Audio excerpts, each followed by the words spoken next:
ఆమె లేకుంటే, ఎదిరించి పోరాడకపోయుంటే, తిరుగుబావుట ఎగరయ్యకపోయుంటే, నాకెందుకులే అనుకునుంటే, వారికి చోటే లేదు, అవకాశాలకు తావే లేదు, వాటాలు దక్కేవి కావు, విలువ ఉండేది కాదు.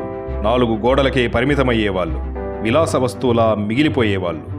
ప్రతి ఇంట్లో తల్లి, అక్క, చెల్లి, మరదలు, అత్త, మేనకోడలు ఇలా అతివలెవరైనా సరే విద్యనభ్యసిస్తున్నారంటే, జ్ఞానాన్ని సంపాదించి కలెక్టర్, డాక్టర్, ఇంజనీర్, శాస్త్రవేత్త, ప్రొఫెసర్, లెక్చరర్, టీచర్, జిల్లాధికారి, నియోజకవర్గాధికారి, మండలాధికారి, గ్రామ పంచాయతీ అధికారి, ఉద్యోగం, ఉపాధి ఏదైనా పదవులు అలంకరించారంటే అంతా మహాతల్లి చలువే.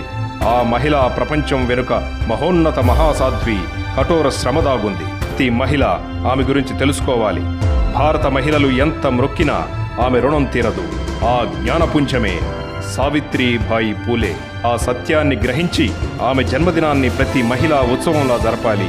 ఆమె ఆశయాల సాధన కొరకు పోరాడాలి. అప్పుడే అతివల పుట్టుకకు సార్థకత.